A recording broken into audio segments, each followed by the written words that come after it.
Assalamualaikum warahmatullahi wabarakatuh. Innal hamdalillah nahmaduhu wa nasta'inuhu wa nastaghfiruh wa na'udzubillahi min syururi anfusina wa min sayyiati a'malina. May yahdihillahu fala mudhillalah wa may yudlil falan tajida lahu waliyyan mursyida. Asyhadu an la ilaha illallah wa asyhadu anna Muhammadan abduhu wa rasuluhu la nabiyya ba'du. Allahumma fassalli wa sallim ala hadha nabiyil karim Muhammadin sallallahu alaihi wasallam wa ala alihi wa sahbihi ajma'in. Bapak-bapak, ibu-ibu yang saya hormati serta generasi muda yang saya sayangi. Baiklah, pada kesempatan yang berbahagia ini kita akan melanjutkan membaca tafsir Al-Azhar yang disusun oleh Profesor Dr. Hamka. Yang pada kesempatan ini kita akan melanjutkan membaca surah An-Nisa. Masih pada juz yang keempat, yaitu dari ayat 11 sampai dengan ayat yang ke-14.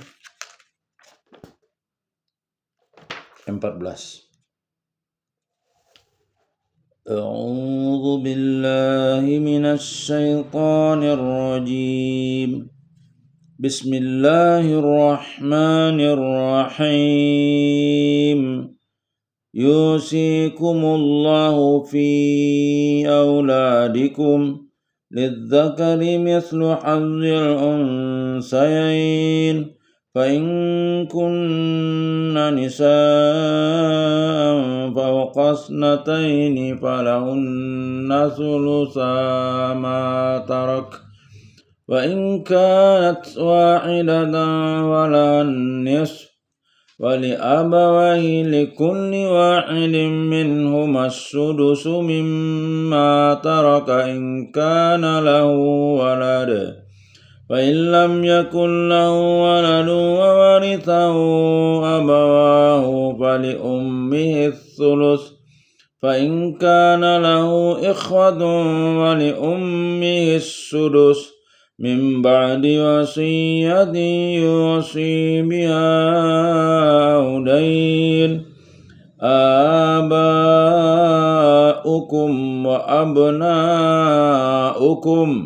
لا تدرون أيهم أقرب لكم نفعا فريضة من الله إن الله كان عليما حكيما ولكم نصف ما ترك أزواجكم إن لم يكن لهن ولد فإن كان لهن ولد ولكم الربع مما تركن من بعد وصية يوصين بها أو دين ولهن الربع مما تركتم إن لم يكن لكم ولد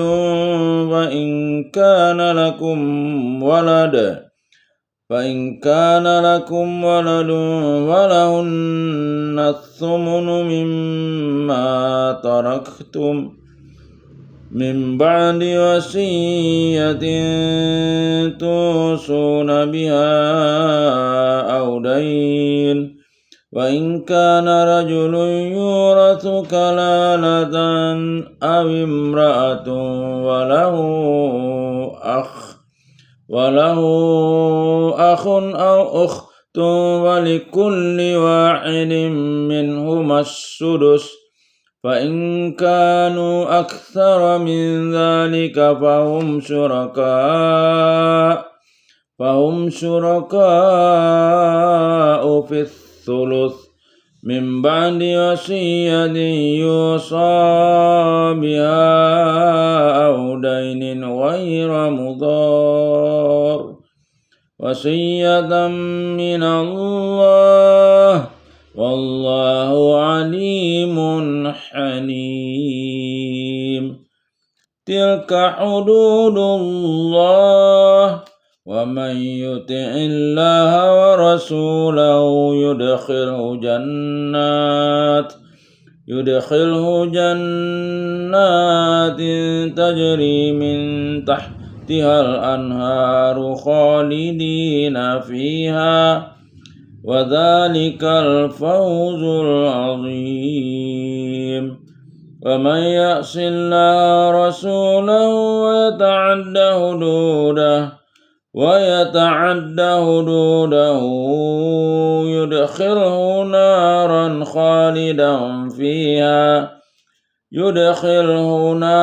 خالدا فيها وله عذاب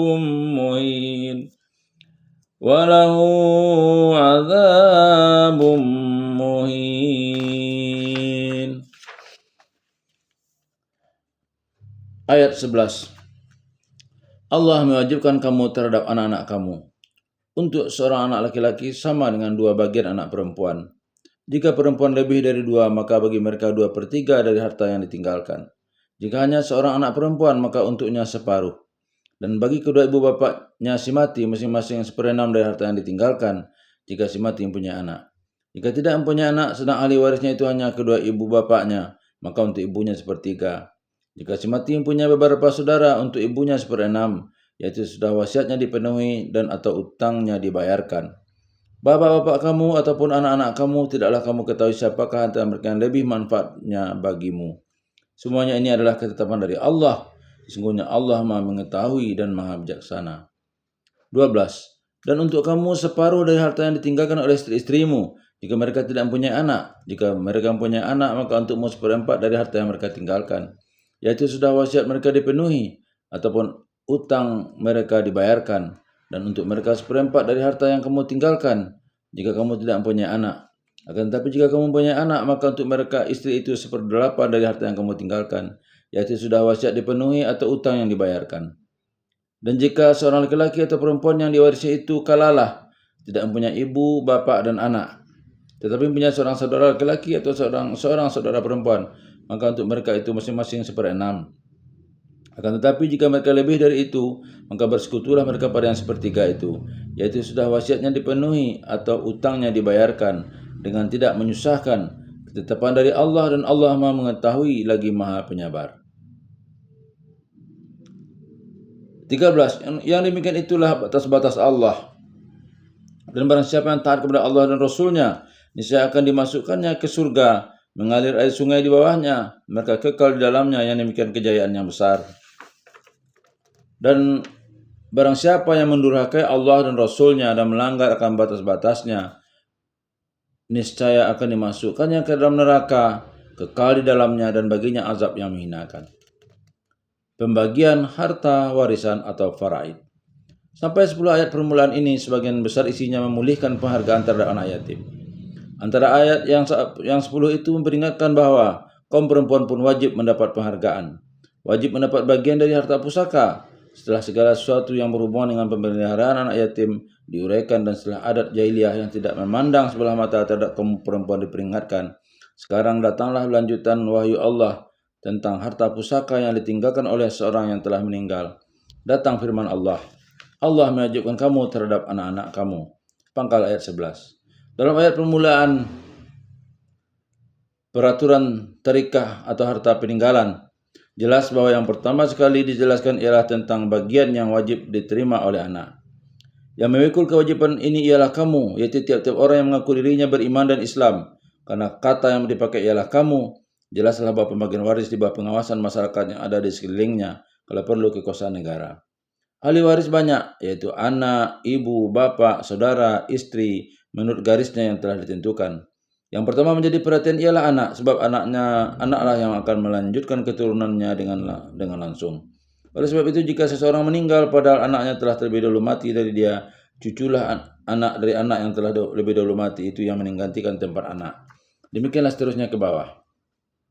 Berdasar kepada sebuah ayat dalam surat Hud ayat 46, yaitu bahwa Nabi Nuh tidak dapat membawa anak kandungnya sendiri masuk ke bahtera Nuh yang terkenal sebab anak itu tidak beramal soleh. Tegasnya berlain agama dengan ayahnya. Sepakatlah ahli-ahli fikih Islam bahwasanya seorang anak yang telah murtad dari Islam putus hubungan waris dengan ayahnya. Demikian juga seorang anak yang membunuh ayahnya, dia pun tidak berhak lagi mendapat waris ayahnya yang dibunuhnya. Datang pula lanjutan ayat tentang berapa jumlah bagian itu. Untuk seorang anak laki-laki sama dengan bagian 2 anak perempuan. Tadi pada ayat 7 telah dijelaskan bahwa laki-laki mendapat bagian dari harta peninggalan ayahnya atau kerabatnya Susunan ayat 7 menjelaskan dua kali kata yang sama. Tidaklah dikatakan misalnya, dan perempuan seperti laki-laki pula. Agar perhatian kepada bagian harta untuk perempuan ini jangan dianggap enteng saja. Dalam ayat ini terdapat lagi kata-kata yang meminta perhatian khusus terhadap perempuan. Dikatakan untuk anak laki-laki sama dengan bagian dua anak perempuan. Tidak dikatakan misalnya untuk seorang anak perempuan separuh dari bagian seorang anak laki-laki. Tandanya perempuan terlebih didahulukan. Sebagaimana telah kita ketahui pada riwayat yang telah kita salinkan ketika menafsirkan ayat 7 di atas. Dalam zaman jahiliyah perempuan tidak mendapat bagian sama sekali. Sampai kepada zaman kita ini, di beberapa negeri di Eropa, undang-undang sipilnya belumlah memberikan hak bagian waris kepada perempuan. Sedang dalam agama Kristen tidak ada peraturan demikian. Lantaran itu apabila mengenai hukum-hukum sipil menyerahlah keagamaan kepada hukum pemerintahan. Sedang dalam Islam terang dan jelaslah suatu peraturan yang datang dari Allah bahwa perempuan wajib diutamakan ketentuan baginya. Dalam ayat-ayat yang mengenal waris ini, ayat 11 dan 12, kelihatan jelas bahwa perempuan baik dalam kedudukannya sebagai anak atau saudara atau ibu atau istri mendapat bagian yang tertentu dan wajib dipenuhi oleh yang diberi tanggung jawab. Bagian laki-laki ialah 2 kali bagian perempuan, dengan melengahkan bahwa peraturan Islam menentukan perempuan dapat bagian. Ada orang yang tidak menyenangi Islam mengemukakan bantahannya. Mengapa laki-laki mendapat 2 kali bagian perempuan? Mengapa tidak disamakan saja? Kalau orang berpikir sejak objektif, kita tanya mengapa di dalam beberapa bangsa di Eropa atau Kristen sampai sekarang ini perempuan tidak berhak atau atas waris? Niscaya mereka akui bahwa tanggung jawab laki-laki dalam negara yang modern-modernnya sekalipun lebih berat daripada tanggung jawab perempuan. Islam pun mengakui bahwa dalam pergaulan hidup manusia di dunia, di mana saja tanggung jawab laki-laki dan dalam harta benda jauh lebih berat daripada tanggung jawab perempuan. Meskipun pada zaman modern ini hak-hak perempuan sudah diberikan lebih maju daripada zaman purbakala, tetapi persediaan rohani jasmani untuk menghasilkan harta tidak juga sama dengan laki-laki. Meskipun tidak sama, Islam telah menentukan bahwa perempuan pun mendapat hak sepadan dengan keadaan tenaganya. Seorang perempuan di segala zaman tidaklah terlepas dari tanggung jawab dan perlindungan laki-laki. Pada waktu kecil di bawah perlindungan ayahnya yang membelanjakan hidupnya. Setelah dewasa dia bersuami, sebagai istri di bawah tanggungan suaminya. Kalau suaminya telah tua atau mati dan dia sendiri pun telah tua pula, dia di bawah tanggungan anak-anaknya laki-laki. Oleh sebab itu adalah wajar dan adil kalau bagian untuk laki-laki 2 kali sebanyak yang didapat oleh perempuan. Sebab kalau misalnya harta waris yang diterimanya dari ayahnya telah habis, dia kembali lagi ke dalam tanggungan saudara laki-lakinya yang akan membelanjainya pula dengan sebagian dari harta waris yang diterimanya dari ayahnya. Kita melihat pada setengah tafsir.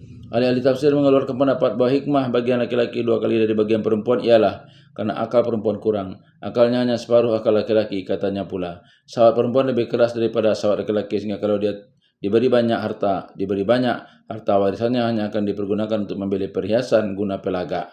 Alasan yang pertama kita bantah keras, karena kalau kita pelajari dengan seksama, nyata sekali bahwa akal laki-laki dan perempuan kedua-duanya sama-sama kurang. Barulah akan cukup kalau kedua akal itu digabungkan. Pengalaman-pengalaman dalam rumah tangga yang bahagia membuktikan bahwa kerap kali ternyata seorang suami tidak dapat mengambil keputusan yang tepat sebelum mendapat petunjuk dari istrinya. Istri pun kerap kali telah salah mengambil keputusan karena tidak bermusyawarah dengan suaminya. Dalam perjanjian Hudaybiyah jelas sekali bahwa nasihat Ummi Salamah lah yang melepaskan Rasulullah dari suatu kesulitan.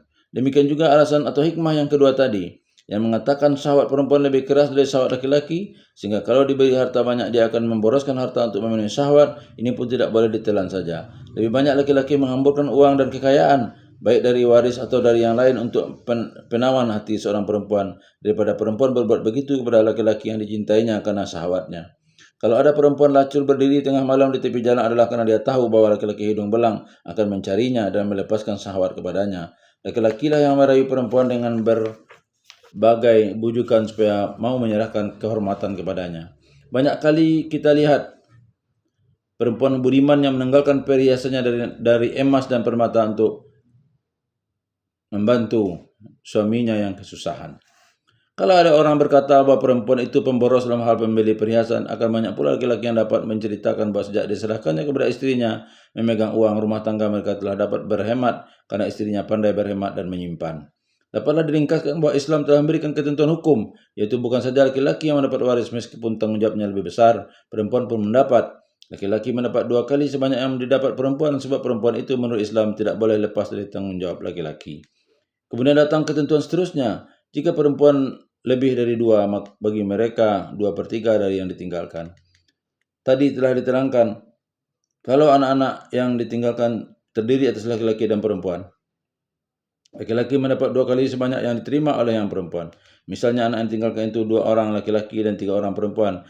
Niscaya harta peninggalan dibagi 7 menjadi 2 kali 2 dan 3 kali 1. Demikian seterusnya. Tetapi kalau anak-anak perempuan semuanya dan bilang mereka 2 atau lebih, untuk mereka lah dikeluarkan terlebih dahulu banyaknya 2/3 dari seluruh harta peninggalan. Yang selebihnya sepertiga dibagikan untuk waris yang lain.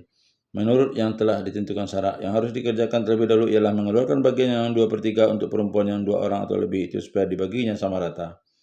Jika hanya seorang anak perempuan maka untuknya separuh. Dengan dasar keterangan ini dapatlah dipahamkan bahwa jika seorang mati meninggalkan seorang anak laki-laki saja, tidak ada saudaranya yang lain, baik sama-sama laki-laki atau saudara perempuan, seluruh harta peninggalan jatuhlah kepadanya semua. Seorang anak perempuan saja yang mendapat separuh harta, sisa yang 10 lagi dibagikan pula lah kepada ahli waris yang lain, menurut peraturan yang telah ditentukan oleh syarak. Bagian untuk ibu dan bapak. Sambungan ayat. Dan bagi kedua ibu bapaknya, yaitu ibu bapak orang yang telah meninggal itu, masing-masing 1/6 dari harta yang ditinggalkan jika si mati mempunyai anak. Tadi sudah diterangkan perincian bagian bagi anak. Kalau yang tinggal hanya anak saja, sekarang diteruskan pula. Bagaimana kalau yang ditinggalkan ialah ayah dan bunda bersama anak-anak? Dalam hal yang seperti ini diterangkan bahwa ibu dan bapak mendapat sama banyak, itu sama-sama 1/6, yang selebihnya dari yang 2/6 menjadi 4/6. Dibagikanlah kepada anak-anak sebagai asabah, yaitu seorang laki-laki mendapat 2 kali sebanyak yang didapat seorang perempuan. Di sini teranglah bahwa harta itu terlebih dahulu dibagi 6. Jika tidak mempunyai anak, sedang ahli warisnya itu hanya 2 ibu bapaknya, maka untuk ibunya 1/3. Di sini berlaku kembali terhadap kedua ibu bapak peraturan yang pokok bermula tadi, yaitu laki-laki mendapat 2 kali bagian perempuan. Kalau diberikan kepada ibu 1/3, sayang untuk ayah ialah 2/3. Ini jelas berbeda dengan keadaan kalau si mati meninggalkan anak, sebagai tersebut terdahulu. Kalau ada ibu dan bapak dan ada anak ibu bapak sama-sama mendapat 1/6, sebab dalam hal seperti ini mereka keduanya mendapat kehormatan yang sama dibandingkan dengan anak-anak tadi, sebab setelah 2 kali 1/6 itu dikeluarkan, seluruh harta sudah untuk anak-anak kalau anak tidak ada. Kedudukan ayah 2 kali lipat dari kedudukan ibu itu sudah dapat dirasakan. Bagaimana kalau ayah telah mati terlebih dahulu, sedangkan nenek ayah dari ayah masih hidup? Jawabnya ialah bahwa neneklah yang menerima bagian yang tadinya akan diterima oleh ayah. 1/6 kalau ada si anak si mati, 2/3 kalau yang tinggal hanya ibunya, demikian seterusnya. Sebab ayah, nenek, dan moyang sampai ke atas atau anak, cucu, dan piut sampai ke bawah adalah hubungan darah langsung dari si mati. Jika si mati mempunyai beberapa saudara, untuk ibunya 1/6. Tadi sudah dijelaskan mengenai seseorang mati meninggalkan anak bersama ibu bapak. Waktu itu anak masih seluruh harta peninggalan. Sudah bagian ayah dan ibu dikeluarkan 1/6 ketika itu tidak ada disebut saudara-saudara, sebab saudara terdinding oleh anak. Kemudian tersebut pula bahwa ibu dapat 1/3 dan bapak dapat 2/3, yaitu kalau saudara si mati tidak ada dan anak tidak ada. Sekarang terdapat si mati meninggalkan ibu dan beberapa saudara. Di sini dijelaskan bahwa pada waktu itu ibu mendapat 1/6 dan sisa yang tinggal dibagi-bagilah oleh saudara laki-laki tadi. Laki-laki mendapat 2 kali bagian perempuan. Di sini harus diperhatikan bahwa yang menyebabkan ibu mendapat 1/6 ialah adanya saudara, yaitu kalau saudara itu banyak. Kalau saudara yang ditinggalkan hanya 1 orang, ibu tetap mendapat 1/3. Dengan meninggalkan saudara banyak, baik saudara seibu sebapak, atau saudara sebapak atau saudara seibu, meskipun ayah tidak disebutkan lagi, sudah terang bahwa ayah mendapatkan 1/6 pula. Semuanya akan dibagi menurut pokok pembagian. Jika yang tinggal hanya anak-anak saja, sudah mudahlah pembagian. Atas dasar anak laki-laki mendapat sama dengan 2 bagian perempuan. Pokok pembagian yang jelas bagi ibu bapak ialah 1/3 ibu dan 2/3 ayah. Kalau mereka hanya tinggal berdua saja, anak tak ada dan saudara pun tak ada, jadi keduanya masing-masing mendapat 1/6 kalau ada pula anak dan saudara-saudara terdinding. Semua itu akan dibagi segera, yaitu sesudah wasiatnya dipenuhi dan atau hutangnya dibayarkan. Artinya sebelum bagiannya menjadi hak ahli waris dibagi-bagikan, hendaklah terlebih dahulu dikeluarkan apa-apa yang telah diwasiatkannya.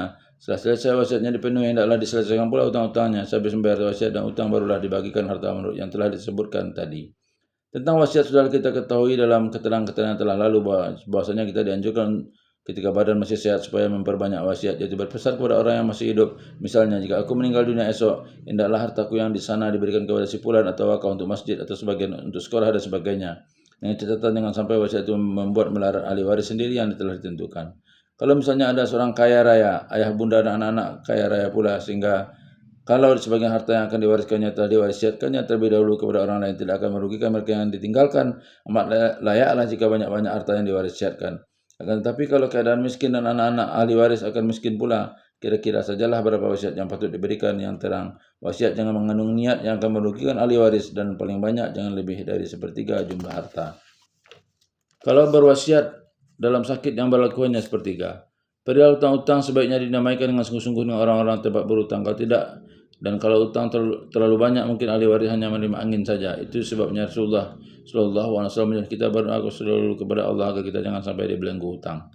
Kemudian Allah menjelaskan lagi hikmat diatur demikian sehingga bukan anak saja yang mendapat, bahkan ayah pun mendapat. Kalau kedua sama-sama ada, keduanya sama mendapat. Bapak-bapak kamu ataupun anak-anak kamu, tidaklah kamu ketahui siapakah di antara mereka yang lebih manfaatnya bagimu. Ini diperingatkan supaya berpikir secara zaman jahiliyah disingkirkan jauh-jauh. Belum tentu apa yang akan terjadi kelak. Seorang mati meninggalkan anak dan ayah. Kalau anak saja mendapat waris, sedang ayah artinya nenek atau anak-anak tidak mendapat, mungkin sekali bahwa anak-anak yatim yang masih kecil akan kembali ke dalam asuhan dan didikan neneknya. Kalau ayah saja mendapat, anak tidak, besar kemungkinan usia nenek akan panjang sampai tua dan sampai pikun. Tidak ada orang lain yang akan membela dan menyelenggarakan hari tuanya. Yang lebih dekat kepadanya hanya cucu-cucunya. Hal seperti ini terlalu kejadian dalam berkeluarga. Sebab itu Allah memberi mereka semua kebahagiaan yang patut. Semua itu adalah ketetapan dari Allah. Yaitu ketentuan tidak boleh diubah-ubah lagi. Siapa yang melanggar akan ditimpa dosa yang besar dan dia sudah menjadi hukum. Allah dirumuskan dalam undang-undang suatu negara penduduknya lebih banyak beragama Islam sebagai negara kita ini, bahwa hukum faraid berlaku di Indonesia bagi pemilu-pemilu agama Islam, sehingga barang siapa yang melanggar dapat dikenakan sanksi pandahan hukum. Sungguhnya Allah Maha mengetahui dan Maha bijaksana. Ujung ayat 11. Mengapa ujung ayat ini pertama menyebut alim, yang berarti Maha mengetahui? Karena Allah mengerti benar apa isi hati manusia. Semuanya ingin hendak mendapat bagian dari rezeki yang tiba-tiba. Hanya sebentar orang bersedih karena kematian. Tidak berapa lama kemudian masing-masing sudah bertanya mula-mula dalam hati sendiri. Makin lama makin menjadi bisik desus. Kadang-kadang menjadi perkara siapa yang berhak menerima atau mendapat bagian dari harta. Malah Allah mengetahui bahwa ada seorang istri lekas menyimpan uang suaminya, curang dan curi sebelum ahli waris yang lain tahu. Oleh sebab itulah Allah mengatur sendiri harta peninggalan dengan sifatnya yang maha bijaksana, sehingga masing-masing mendapat menurut patutnya. Kalau seorang meninggal, semua ahli waris sudah tahu berapa bagiannya dan tahu pula siapa yang tidak patut mendapat. Tak perlu orang lain campur tangan lagi. Barang siapa yang melanggar ketentuan Allah, berdosalah dia. Bagian suami atau istri. Setelah terlebih dahulu diterangkan bagian yang mesti diterima oleh anak-anak, ibu, bapak, dan saudara, seterusnya Allah menentukan pula bagian suami dan istri. Allah berfirman, dan untuk kamu separuh dari harta yang ditinggalkan oleh istrimu jika mereka tidak mempunyai anak. Pangkal ayat 12. Di sini teranglah bahwa seorang suami mendapat separuh dari harta istrinya jika istri meninggal dunia, yaitu kalau istri tidak mempunyai anak-anak. Bagi anak-anaknya karena pernikahan dengan suaminya ataupun anaknya dengan suaminya yang dulu, jika mereka mempunyai anak, seorang ataupun lebih, laki-laki atau perempuan, baik anaknya dengan suaminya yang sekarang maupun anaknya dengan suaminya yang dahulu, maka untukmu 1/4 dari harta yang mereka tinggalkan. Kamu atau suami mendapat 1/4 kalau istri mempunyai anak, baik anaknya dengan kamu sebagai suami yang ditinggalkannya maupun anaknya dengan suaminya yang dahulu, yaitu sudah wasiat mereka dipenuhi ataupun utang mereka dibayarkan. Hal wasiat diperingatkan kembali, demikian juga utang, karena wasiat yang pernah diberikan ketika hidupnya wajib dihormati oleh yang tinggal, dan utangnya wajib dibayarkan lebih dahulu, karena itu bukan hartanya melainkan harta orang lain. Dan untuk mereka 1/4 dari harta yang kamu tinggalkan jika kamu tidak mempunyai anak. Ayat ini ialah kebalikan dari pangkalnya tadi. Dahulu jika istri yang meninggal, sekarang jika suami yang meninggal. Kalau suami yang tidak mempunyai anak, istri mendapat 1/4. Tetapi jika kamu punya anak, untuk mereka istri itu 1/8 dari harta yang kamu tinggalkan. Anak kamu ialah anakmu dengan istri yang lain, atau anakmu dengan istri yang telah kamu ceraikan, atau anakmu dengan istrimu yang telah meninggal terlebih dahulu, pendeknya anak kandungmu. Adapun anak tiri, yaitu anak laki-laki lain yang kamu dapati dengan istri, tidaklah mendapat apa-apa dari peninggalanmu dan tidak masuk hitungan di sini, yaitu sudah wasiat dipenuhi ataupun utang dibayarkan. Di sini kita mendapat dua kesan yang nyata. Pertama adalah hal suami dan istri. Jelaslah bahwa bagian laki-laki 2 kali, bagian perempuan berlaku juga. Itu pun dapat dipahamkan kalau kita ingat bahwa seorang istri yang telah tinggal mati oleh suaminya, jika dia beranak, tanggung jawab perlindungan atasnya telah jatuh kepada anak-anaknya yang telah dewasa. Jika dia masih muda dan belum beranak, sementara dia akan kembali ke dalam tanggungan ayah bundanya. Kalau nasib baik, dia pun akan menikah lagi dengan laki-laki lain. Adapun seorang suami yang kematian istri, apabila datang waktunya, dia pun akan memikul kewajiban mendapat 2 kali bagian yang diterima perempuan. Dalam ayat ini kita bertemu lagi suatu rahasia yang lain, yaitu walaupun istri 2 orang atau 3 orang atau 4, mereka semuanya hanya mendapat yang 1/4 atau yang 1/8 saja.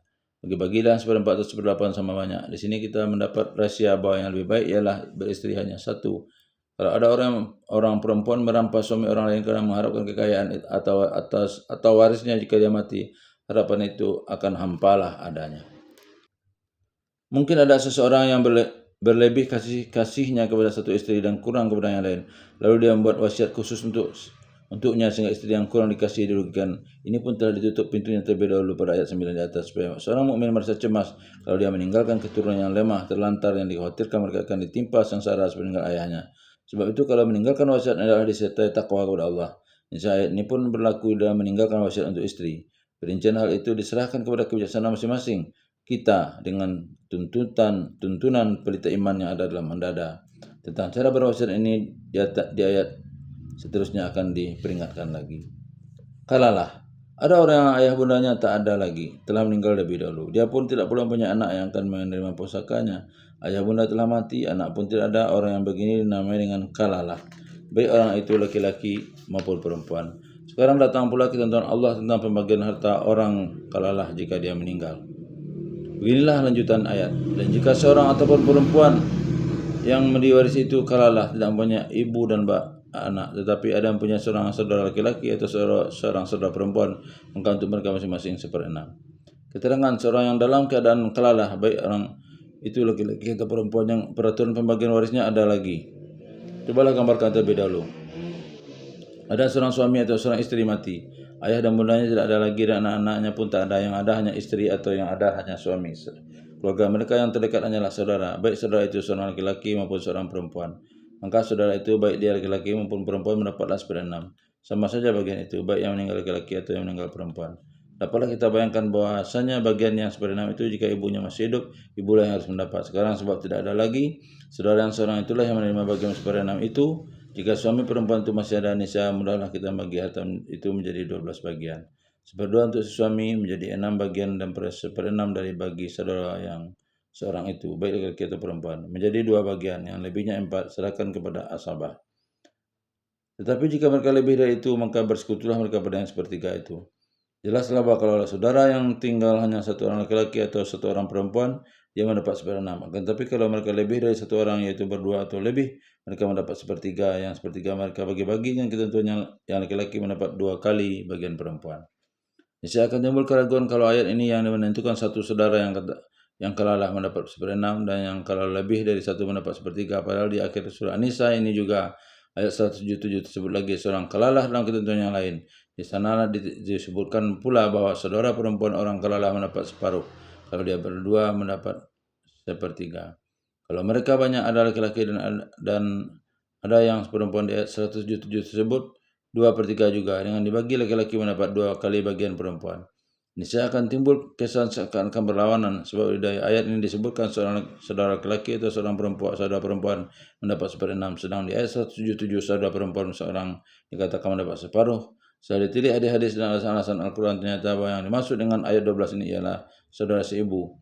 Kalau yang tinggal itu hanya saudara seibu, mereka mendapat 1/6 kalau seorang, dan mendapat 1/3 kalau lebih dari seorang. Yang dimaksud dengan ayat 177 ialah kalau si mati kalalah meninggalkan saudara seibu sebapak, bukan yang seibu saja.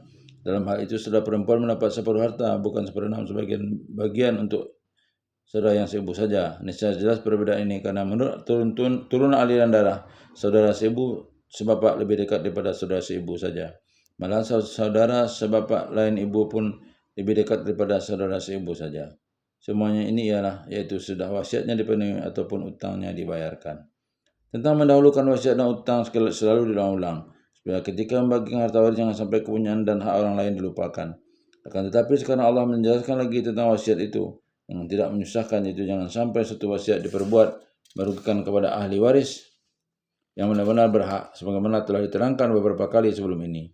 Di penutup ayat Allah berfirman, dan Allah Maha mengetahui. Allah Maha mengetahui isi hatimu, apakah kamu jujur atau tidak, terutama ketika menyusun wasiat, lagi penyabar. Al-Halim itu kita artikan saja dengan penyabar. Maksudnya yang lebih dalam ialah Allah Maha tahu kalau kamu berbuat sesuatu kesalahan pada waktu yang lampau. Akan tetapi Allah tidaklah segera mengambil tindakan memurkai kamu, karena Allah terlebih dahulu hendak membukakan keinsafan bagi kamu dan memperbaiki kesalahan yang terlanjur. Oleh sebab sifat Al-Halim, kamu sendiri pun Hendaklah lebih hati-hati, jangan sampai ceroboh dan memandang enteng pembagian waris. Misalnya kamu terlambat menentukan pembagian itu sudah kematian. Kalau terlambat itu hanya karena kesibukan yang tak dapat dielakkan, dapat Allah yang bersifat Al-Halim menunggu. Akan tapi jika kamu sengaja memperlambat-lambat karena ada niat tertentu, insya Allah tidak akan membiarkannya. Dapat pula kita rentang panjang filsafat yang terkandung dalam sifat Al-Halim. Misalnya agama sudah menentukan siapa yang mendapat dan siapa yang tidak, dan kalau mendapat berapa bagiannya. Orang-orang yang mendapat bagian sedikit hendaklah bersifat Al-Halim pula, mengambil sebenar dari sifat Allah. Bahkan ada orang laki-laki yang mendapat bagian tertentu kemudian menghadiahkannya bagiannya seluruhnya kepada saudaranya yang perempuan. Dengan sifat Al-Halim, kekeluargaannya mestilah tidak akan putus karena wafatnya orang yang dicintai. Setelah mempelajari pokok-pokok faraid yang telah dibentangkan Allah dalam Al-Quran, jelaslah bagi kita bahwa ini telah jadi satu cabang ilmu fikih Islam yang penting.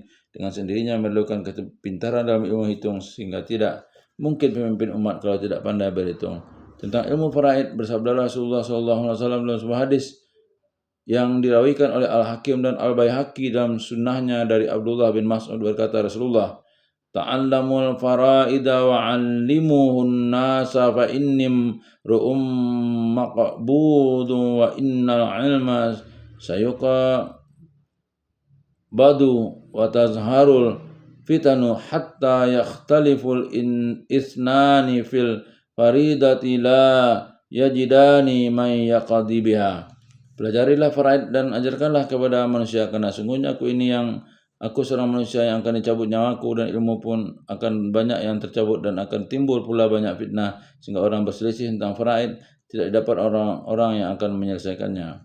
Hadis Al-Hakim dan Al-Baihaqi. Dan sebuah hadis lagi dikeluarkan oleh Al-Hakim dan Al-Baihaqi juga dari Abu Hurairah, katanya berkata Rasulullah SAW, ta'allamul faraida wa 'allimuhu fa innahu nisful ilmi wa innahu yunsa wa huwa awwalu ma yanza'u min ummati. Pelajarilah faraid dan ajarkanlah dia, karena sungguhnya itu separuh ilmu yang akan dilupakan orang dan yang mula-mula akan dicabut dari umatku. Hadis riwayat Al-Hakim dan Al-Baihaqi.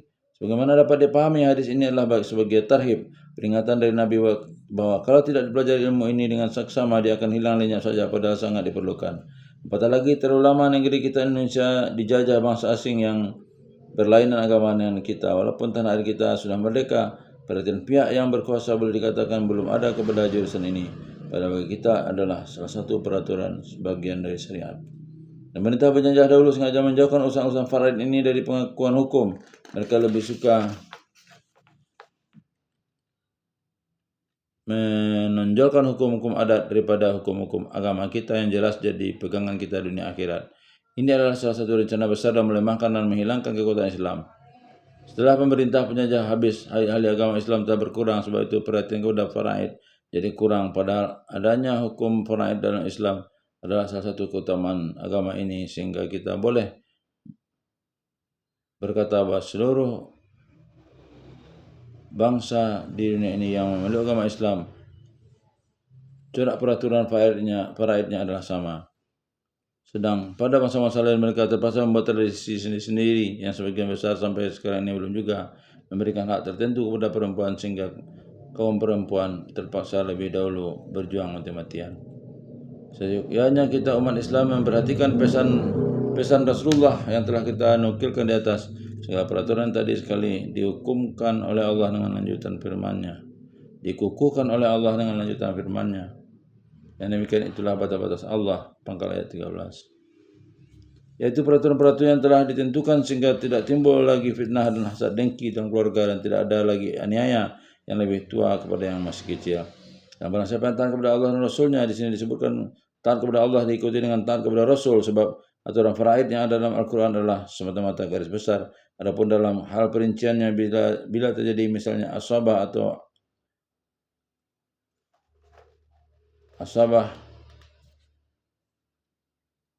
atau penjelasan tentang kalalah, Rasulullah yang memberi tafsirnya dengan sunnah. Diajarkan pula kepada orang-orang istimewa untuk itu, semua Zaid bin Thabit. Niscaya akan dimasukkannya ke surga, mengalir air di sungainya, mengalir sungai di bawahnya, mereka kekal di dalamnya. Demikianlah kejadian yang besar. Kejadian besar di akhirat akan tidaklah akan sulit lagi jika datang berbagai pertanyaan tentang harta benda yang menjadi fitnah di dunia ini. Hawa nafsu manusia mengumpulkan harta benda kadang-kadang menyebabkan mereka tidak menilai lagi antara halal dengan haram. Satu demi satu segala sumber harta benda kelak akan dipertanggungjawabkan kepada Allah. Kan ringanlah rasanya otak dan tenteramlah kalau waris telah berbagi menurut yang ditentukan Allah. Banyak sekali bilangan yang diterima. Semuanya disambut dengan sabar dan syukur. Tidak ada aniaya atau pemalsuan. Tentu timbul pertanyaan, apakah tidak cukup kalau disebutkan taat kepada Allah saja? Karena dengan taat kepada Allah dengan sendirinya sudah mesti taat kepada Rasul. Memang bagi orang yang telah bersempurna iman tidak disebutkan taat kepada Rasul dengan menyebutkan taat kepada Allah saja mencukupilah. Akan tetapi kadang-kadang hal ini mesti diperingatkan Allah karena kita sendiri banyak mengalami, terutama dalam zaman kemajuan ilmu pengetahuan alam dan filsafat ini. Banyak orang percaya dengan yakin-yakinnya bahwa Allah Ta'ala ada. Mereka berjanji dalam hati sendiri akan taat kepada Allah dengan menurutkan ilham penilaian buruk dan baik yang ada dalam hati mereka sendiri. Ini kebanyakan terjadi di Eropa, terutama di akhir-akhir abad ke-18 dengan timbulnya gerakan deisme, suatu rasionalisme. Voltaire dikenal sebagai pelopornya gerakan ini menjalar juga kepada beberapa negeri. Bagi kita orang Islam nyatalah bahwa taat hanya kepada Allah, tidak disertai taat kepada Rasul belumlah bernama agama. Sebab Rasul adalah teladan yang diutus Allah untuk menjadi contoh melaksanakan ketaatan kepada Allah. Orang boleh menentang agama buatan manusia, bid'ah yang diada-ada, kekuasaan pendeta atau ulama yang melebihi apa yang ditentukan Rasul. Tapi orang tidak akan dapat beragama kalau tidak menaati tuntunan Rasul. Misal yang terdekat ialah ayat faraid, ayat yang mutasabih. Tengok kembali tafsir mutasabih pada surat Ali Imran ayat 7. Pada ayat 12 surah An-Nisa terdapat bahawa saudara hanya mendapat 1/6 dan kalau mereka banyak mendapat separuh dan kalau berdua dan lebih mendapat 2/3. Di mana kita akan membedakannya kalau tidak kita tanyakan kepada Rasul dan ditaati secara beliau menjalankan. Dengan taat kepada Allah disertai taat kepada Rasul. Dengan jalan demikianlah kita akan diberi Allah kurnia ganjaran yang surga yang mengalir air sungai di bawahnya dan kekal di dalamnya selama-lamanya. Dan barang siapa yang mendurhakai Allah dan Rasulnya dan melanggar akan batas-batasnya, niscaya akan dimasukkannya ke neraka, kekal di dalamnya dan baginya azab yang menghinakan. Ayat 14. Tujuan yang semula ayat ini tentu sudah nyata terhadap orang-orang yang tidak mengacukan perintah faraid yang telah disebutkan di atas. Mafhumlah kita bahwasanya Islam bukan saja mengatur ibadah kepada Allah, solat, puasa dan sebagainya, tetapi melingkungi segala hal yang mengenai kemasyarakatan dan kekeluargaan juga. Apatah lagi ayat pertama pembukaan surah telah diperingatkan takwa kepada Allah dan memelihara hubungan kasih sayang kekeluargaan yang disebut al-arham. Keduanya dijadikan satu. Dalam ayat ini dapatlah kita pahamkan betapapun taatnya seseorang misalnya beribadah. Kalau batas-batas yang ditentukan Allah mengenai faraid diabaikan, neraka jugalah tempatnya. Sebagai muslim dalam masyarakat modern, taatlah peraturan Islam dalam hal faraid yang lebih sempurna daripada peraturan yang menanjua pun. Jangan membuat wasiat yang mengubah ketentuan Allah. Sebagai orang Islam yang hidup dalam masyarakat keibuan seperti di Minangkabau atau masyarakat kebapakan seperti di Tapanuli, apabila bertemu dua peraturan yang berlawanan, dahulukanlah Islam dari yang lain supaya jangan masuk neraka. Menurut hadis yang diriwayatkan oleh Ibnu Majah dari Anas bin Malik, bersabda Rasulullah sallallahu alaihi wasallam, "Man qata'a miratha warithi, qata'allahu mirathihi minal jannati yaumal qiyamah." Barang siapa yang memotongkan warisan dari ahli warisnya, akan dipotong Allah pula warisannya dari surga pada hari kiamat. Hadis riwayat Ibnu Majah. Susunan firman Allah memang menarik hati bagi orang yang suka merenungkan. Dalam ayat 13 Allah menyebutkan bahwa orang yang taat kepada Allah dan Rasulnya akan memasukkannya ke dalam surga dan kekal di dalamnya. Sedang di ayat 14 diterangkan bahwa siapa yang melanggar